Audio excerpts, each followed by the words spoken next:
ओम शांति। 7 अप्रैल 2025 की प्रातः मुरली में बाप दादा हमसे कहते हैं, मीठे बच्चे, सबसे अच्छा देवी गुण है शांत रहना, अधिक आवाज़ में ना आना, मीठा बोलना। तुम बच्चे अभी टॉकी से मूवी से साइलेंस में जाते हो, इसलिए अधिक आवाज़ में ना आओ। मीठे बच्चे, सबसे अच्छा देवी गुण है शांत रहना, अधिक आवाज़ में ना आना, मीठा बोलना। तुम बच्चे अभी टॉकी से मूवी से साइलेंस में जाते हो, इसलिए अधिक आवाज़ में ना आओ। प्रश्न है, किस मुख्य धारणा के आधार से सर्व देवी गुण स्वतः आते जाएंगे? किस मुख्य धारणा के आधार से सर्व देवी गुण स्वतः आते जाएंगे? उत्तर है, मुख्य है पवित्रता की धारणा। देवताएं पवित्र हैं, इसलिए उनमें देवी गुण हैं। इस दुनिया में कोई में भी देवी गुण नहीं हो सकते। रावण राज्य में देवी गुण कहाँ से आए? तुम रॉयल बच्चे अभी देवी गुण धारण कर रहे हो। बाबा कहते हैं, तुम रॉयल बच्चे अभी देवी गुण धारण कर रहे हो। गीत है भोलेनाथ से निराला। ओम शांति। अभी बच्चे समझते हैं कि बिगड़ी को बनाने वाला एक ही है। भक्ति मार्ग में अनेकों के पास जाते हैं, कितनी तीर्थ यात्राएं आदि करते हैं। बिगड़ी को बनाने वाला, पतितों को पावन बनाने वाला तो एक ही है। सद्गति दाता, गाइड, लिबरेटर भी वह एक है। अब गायन है, परंतु अनेक मनुष्य, अनेक धर्म, मठ, पंथ, शास्त्र होने कारण अनेक रास्ते ढूंढते रहते हैं। सुख और शांति के लिए सत्संगों में जाते हैं ना। जो नहीं जाते वह मायावी मस्ती में ही मस्त रहते हैं। यह भी तुम बच्चे जानते हो कि अभी कलयुग का अंत है। मनुष्य यह नहीं जानते कि सतयुग कब होता है, अभी क्या है। यह तो कोई बच्चा भी समझ सकता है। नई दुनिया में सुख, पुरानी दुनिया में ज़रूर दुख होता है। इस पुरानी दुनिया में अनेक मनुष्य हैं, अनेक धर्म हैं। तुम कोई को भी समझा सकते हो। यह है कलयुग, सतयुग पास्ट हो गया है। वहाँ एक ही आदि सनातन देवी देवता धर्म था और कोई धर्म नहीं था। बाबा कहते हैं, बाबा ने बहुत बार तुम बच्चों को समझाया है, फिर भी समझाते हैं। जो आए उनको नई दुनिया और पुरानी दुनिया का फ़र्क दिखाना चाहिए। भल वह क्या भी करे, कोई 10,000 वर्ष आयु कहते, कोई 30,000 वर्ष आयु कहते, अनेक मतें हैं ना। अब उन्हों के पास तो है ही शास्त्रों की मत। अनेक शास्त्र, अनेक मत है, मनुष्यों की मत है ना। शास्त्र भी लिखते तो मनुष्य है ना। बाबा कहते हैं, शास्त्र भी कौन लिखते हैं? मनुष्य ही लिखते हैं। देवताएं कोई शास्त्र नहीं लिखते हैं। सतयुग में देवी देवता धर्म होता है, उन्हों को मनुष्य भी नहीं कहा जा सकता। तो जब कोई मित्र संबंधी आदि मिलते हैं तो उनको बैठ यह सुनाना चाहिए। विचार की बात है ना। नई दुनिया में कितने थोड़े मनुष्य होते हैं, पुरानी दुनिया में कितनी वृद्धि होती रहती है। सतयुग में सिर्फ एक देवता धर्म था, मनुष्य भी थोड़े थे। देवी गुण होते ही हैं देवताओं में, मनुष्यों में नहीं होते हैं। तब तो मनुष्य जाकर देवताओं के आगे नमस्ते करते हैं ना। देवताओं की महिमा गाते हैं, जानते हैं वह सर्वव्यापी है। हम नरकवासी, कलयुगवासी हैं। मनुष्य में देवी गुण हो ना सके। कोई कहे फलाने में बहुत अच्छे देवी गुण हैं, बोलो नहीं। देवी गुण होते ही हैं देवताओं में, क्योंकि वह पवित्र है। यहाँ पवित्र ना होने के कारण कोई में देवी गुण हो ना सके, क्योंकि आसुरी रावण राज्य है ना। नए झाड़ में देवी गुण वाले देवताएं रहते हैं, फिर झाड़ पुराना होता है। रावण राज्य में देवी गुण वाले हो ना सके। सतयुग में आदि सनातन देवी देवताओं का प्रवृत्ति मार्ग था। प्रवृत्ति मार्ग वालों की ही महिमा गाई हुई है। सतयुग में हम पवित्र देवी देवता थे, संन्यास मार्ग था नहीं। कितनी पॉइंट मिलती है, परंतु सभी पॉइंट्स किसी की बुद्धि में रह ना सके। पॉइंट्स भूल जाती है, इसलिए फेल होते हैं। देवी गुण धारण नहीं करते हैं। एक ही देवी गुण अच्छा है। जास्ती कोई से ना बोलना, मीठा बोलना, थोड़ा बहुत बोलना चाहिए, क्योंकि तुम बच्चों को टॉकी से मूवी से साइलेंस में जाना है, तो टॉकी को बहुत कम करना चाहिए। बाबा ने कहा तुम्हें साइलेंस, मूवी से फिर साइलेंस में जाना है, तो टॉकी को बहुत कम करना चाहिए, आवाज़ बहुत कम करना चाहिए। जो बहुत थोड़ा धीरे से बोलते हैं तो समझते हैं यह रॉयल घर का है, मुख से सदैव रत्न निकले। सन्यासी अथवा कोई भी हो तो उनको नई और पुरानी दुनिया का कंट्रास्ट बताना चाहिए। सतयुग में देवी गुण वाले देवताएं थे, वह प्रवृत्ति मार्ग था। तुम सन्यासियों का धर्म ही अलग है, फिर भी यह तो समझते हो ना, नई सृष्टि सतो प्रधान होती है, अभी तमो प्रधान है। आत्मा सतो प्रधान होती है तो शरीर भी तमो प्रधान मिलता है। आत्मा तमो प्रधान होती है तो शरीर भी तमो प्रधान मिलता है। अभी है ही पतित दुनिया, सबको पतित कहेंगे, वह है पावन दुनिया सतयुग। वही नई दुनिया सो फिर अब पुरानी दुनिया होती है। इस समय सभी मनुष्य आत्माएं नास्तिक है, इसलिए ही हंगामे हैं। धनी को न जानने के कारण आपस में लड़ते झगड़ते रहते हैं। रचयिता और रचना को जानने वाले को आस्तिक कहा जाता है और ना जानने वाले को नास्तिक कहा जाता है। संन्यास धर्म वाले तो नई दुनिया को जानते ही नहीं, तो वहाँ आते ही नहीं। बाप ने समझाया है, अभी सब आत्माएं तमो प्रधान बनी हैं, फिर सभी आत्माओं को सतो प्रधान कौन बनाए बताओ जरा। वह तो बाप ही बना सकते हैं। सतो प्रधान दुनिया में थोड़े मनुष्य होते हैं, बाकी सब मुक्ति धाम में रहते हैं। ब्रह्म तत्व है जहाँ हम आत्माएं निवास करती हैं, उनको कहा जाता है ब्रह्मांड। आत्मा तो अविनाशी है, यह अविनाशी नाटक है जिसमें सभी आत्माओं का पार्ट है। नाटक कब शुरू हुआ यह कभी कोई बता ना सके, यह अनादि ड्रामा है। बाबा कहते हैं यह अनादि ड्रामा है ना। बाप को सिर्फ पुरानी दुनिया को नई बनाने आना पड़ता है, ऐसे नहीं कि बाप नई सृष्टि रचते हैं।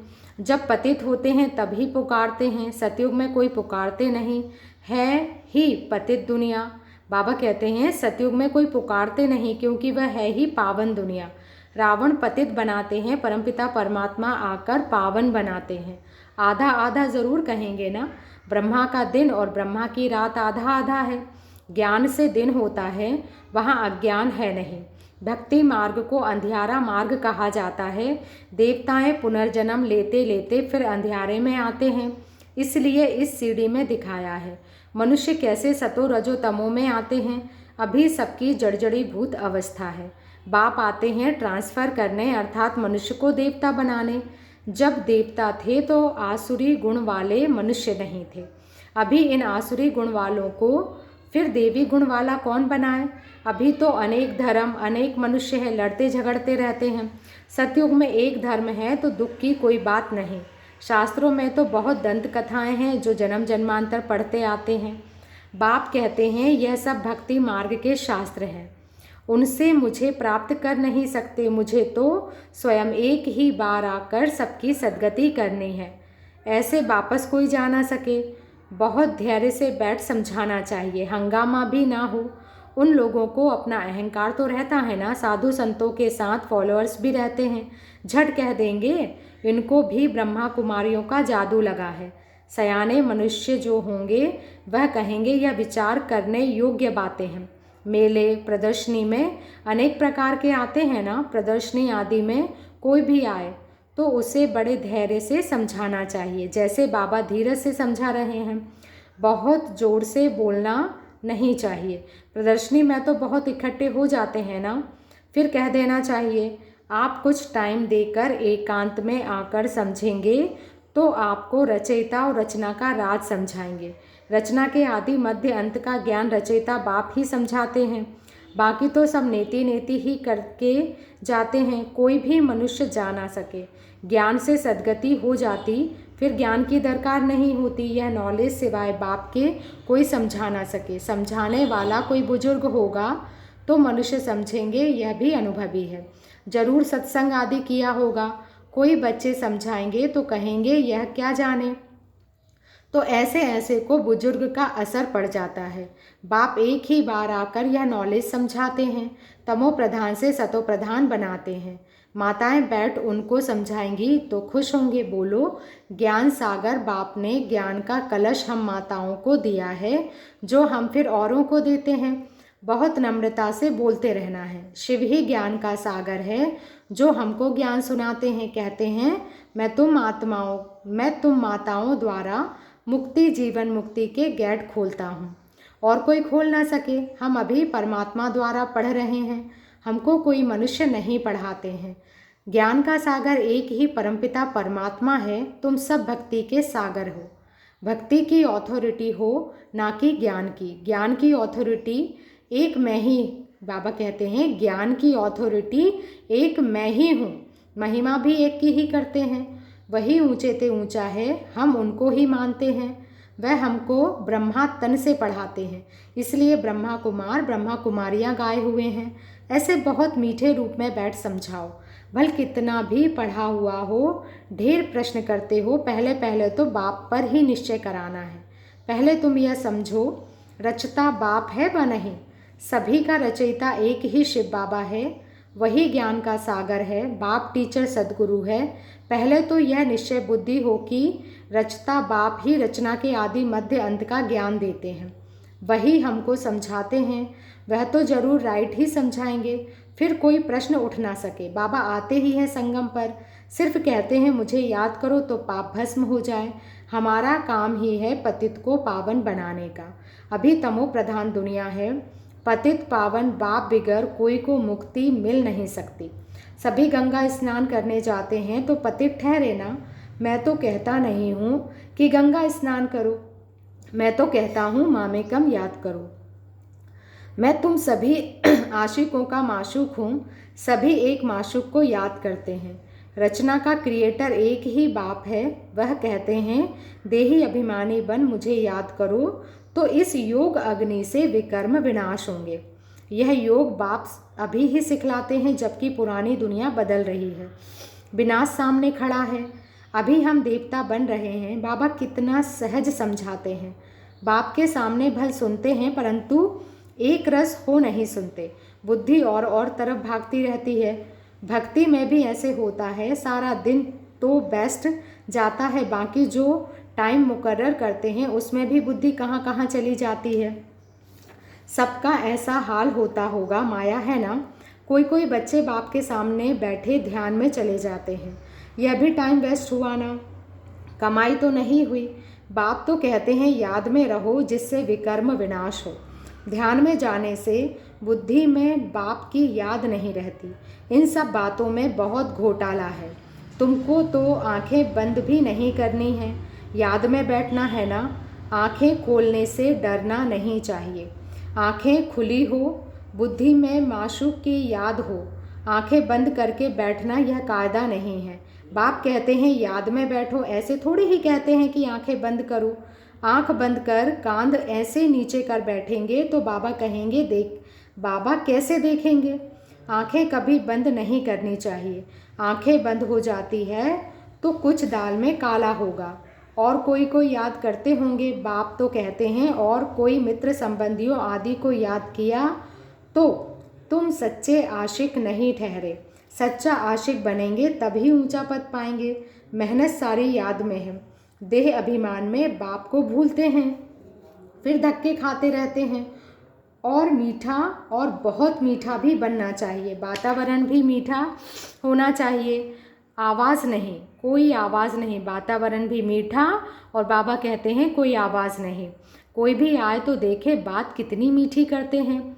बहुत साइलेंस होनी चाहिए। कुछ भी लड़ना झगड़ना नहीं, नहीं तो जैसे बाप टीचर गुरु तीनों की निंदा कराते हैं। वह फिर पद भी बहुत कम पाएंगे। बच्चों को अब समझ तो मिली है। बाप कहते हैं हम तुमको पढ़ाते हैं ऊंचा पद पाने, पढ़कर फिर औरों को पढ़ाना है। खुद भी समझ सकते हैं, हम तो कोई को सुनाते नहीं हैं तो क्या पद पाएंगे। प्रजा नहीं बनाएंगे तो क्या बनेंगे। योग नहीं, ज्ञान नहीं, तो फिर ज़रूर पढ़े हुए के आगे भरी ढोनी पड़ेगी। अपने को देखना चाहिए। इस समय नापास हुए, कम पद पाया तो कल्प कल्पांतर कम पद हो जाएगा। बाप का काम है समझाना। नहीं समझेंगे तो अपना पद भ्रष्ट करेंगे।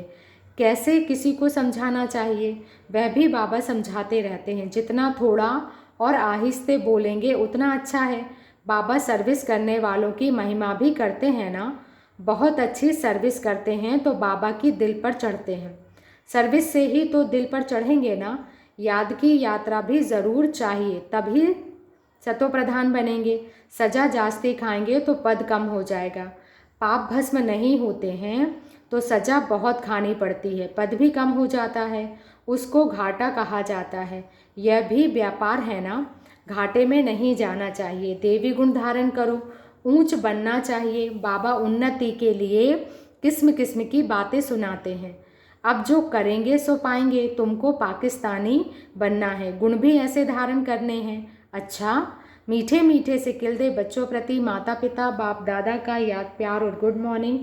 रूहानी बाप की रूहानी बच्चों को नमस्ते, और हम रूहानी बच्चों की रूहानी माता पिता बाप दादा को याद प्यार गुड मॉर्निंग और नमस्ते। धारणा के लिए मुख्य सार में बाबा कहते हैं, किसी से भी बहुत नम्रता और धीरे से बातचीत करनी है। बोलचाल बहुत मीठा हो, साइलेंस का वातावरण हो, कोई भी आवाज़ ना हो, तब सर्विस की सफलता होगी। किसी से भी बहुत नम्रता और धीरे से बातचीत करनी है। बोलचाल बहुत मीठा हो, साइलेंस का वातावरण हो, कोई भी आवाज़ ना हो, तब सर्विस की सफलता होगी। सच्चा सच्चा आशिक बन एक माशूक को याद करना है। याद में कभी आंखें बंद कर कांध नीचे करके नहीं बैठना है। देही अभिमानी होकर रहना है। वरदान है, सर्व खजानों को स्व के प्रति और औरों के प्रति यूज़ करने वाले अखंड महादानी भव। सर्व खजानों को स्व के प्रति और औरों के प्रति यूज़ करने वाले अखंड महादानी भव। जैसे बाप का भंडारा सदा चलता रहता है, रोज देते हैं, ऐसे आपका भी अखंड लंगर चलता रहे, क्योंकि आपके पास ज्ञान का, शक्तियों का, खुशियों का भरपूर खजाना है, भरपूर भंडारा है। इसे साथ में रखने व यूज़ करने में कोई भी खतरा नहीं है। यह भंडारा खुला होगा तो चोर नहीं आएंगे, बंद रखेंगे तो चोर आ जाएंगे।